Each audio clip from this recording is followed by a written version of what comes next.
Na tem mestu bi rad ponazoril povezanost konceptov, ki jih obravnavamo pri predmetu, torej znanja intelektualnega kapitala, učenja v organizaciji ter menedžmenta znanja. Kot se lahko še spomnimo, gre pri učenju oziroma organizacijskem učenju za preplet procesov, kot so pridobivanje informacij oziroma znanja, ustvarjanje novega znanja, tolmačenje informacij oziroma znanja skupaj z njihovim prenosom in možnostjo ponovnega priklica, ter v končnem koraku kognitivne ter vedenjske spremembe. Cilj učenja so torej vedno spremembe v razmišljanju, odločanju, posvečanju pozornosti in podobno, ter posledično spremembe v vedenju, ravnanju s stvarmi in sodelavci, pristopih k aktivnostim in podobno. Podjetje, ki se uči hitreje, je zagotovo v današnjem hitro se spreminjajočem se svetu bolj uspešno. Da pa bi se lahko v podjetjih učili, velja vpeljati v življenje določene prakse in tehnologije menedžmenta znanja. Slednje omogočajo formalizirano in po možnosti sistematično izvajanje procesov učenja. Zamišljamo si jih lahko na primer kot sistem žlebov, ki ob nalivih omogočajo vodo speljati po vnaprej določenih poteh do ciljnih lokacij. Aktivnosti menedžmenta znanja naj torej omogočijo, da se znanje v podjetju pridobi, raztolmači, prenese po možnosti, tudi ustvari ter v končni fazi uporabi. Zanimivo odstopanje od principov organizacijskega učenja se kaže pri vzročno-posledični povezavi med kognitivnimi in vedenjskimi spremembami. Menedžment znanja lahko namreč vodi v uporabo znanja in s tem v vedenjske spremembe brez predhodnih kognitivnih sprememb. Velja namreč, da za uporabo določenega znanja ni potrebno le tega internalizirati. Da bi na primer uresničili nasvete zunanjega konzultanta, njegovega znanja ne potrebujemo internalizirati, pomembne so samo smernice za delovanje, torej recepti za vedenje, ki vodi v uspeh.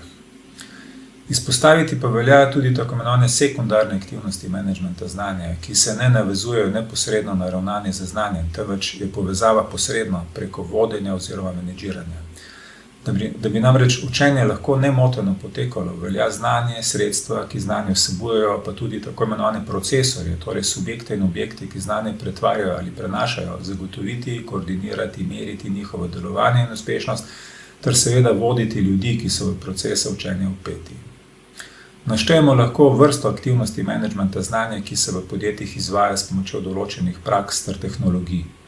Pridobivanje znanja v podjetju, na primer, poteka preko praks usposabljanja, svetovanja, rotacije na delu, mobilnosti in tako dalje, ter tehnologij, kot na primer iskalnikov ter interneta. Ustvarjanje znanja lahko v podjetju podpremo s praksami sodelovanja, skupnostmi izkustev, benchmarkingom, brainstormingom in podobno, ter tehnologijami, kot so podatkovno rudarjenje, podatkovna skladišča, sodelovalni informacijski sistemi. Znanje lahko v podjetju organiziramo in s tem naredimo lažje dostopno s knjižnicami, centri znanja, pa tudi tehnološkimi rešitvami, kot so rumene strani z navedbo strokovnjakov, zemljevidi znanja, menedžerski informacijskimi sistemi, lahko tudi sistemi upravljanja z učenjem in podobno. Prenos znanja je mogoče izvajati preko različnih skupinskih in individualnih sestankov, preko skupnosti izkustva, pa tudi tehnologij, kot so intranet, videokonferenčni sistemi, različna socialna omrežja, forumi in drugačne oblike diskusijskih informacijskih sistemov. Predstavitev oziroma prezentacijo znanja lahko v podjetju izvajamo s pomočjo usposabljanja, sestankov in posvetov, javnih razglasov, promocijskih in diseminacijskih dogodkov, pa tudi tehnologij, kot so podatkovna skladišča, orodja za vizualizacijo, kot na primer različna orodja za analizo socialnih omrežij. Prakse, ki se lahko uporabi za shranjevanje in priklic znanja, so predvsem arhiviranje dokumentov, podporna služba za notranje ali zunanje deležnike, zapisani ali online priročniki, med tehnološkimi rešitvami pa velja izpostaviti tudi podatkovne baze, intranet, e-pošto, menedžerske informacijske sisteme in podobno. Kot zadnjo vrsto aktivnosti omenjam še proces uporabe znanja. V okviru menedžmenta znanja ga je možno uresničevati preko uvajanja pravil, zapisa postopkov, internalizacije rutin ter tehnologij, kot so na primer ekspertni sistemi, sistemi avtomatizacije poteka dela in podobno. Rezultat izvajanja primarnih in sekundarnih aktivnosti menedžmenta znanja in s tem organizacijskega učenja je zagotovo pretvarjanje podatkov v informacije in informacij v znanje, torej iskanje vzorcev v veliki količini podatkov ter konceptualiziranje in osmišljevanje informacij.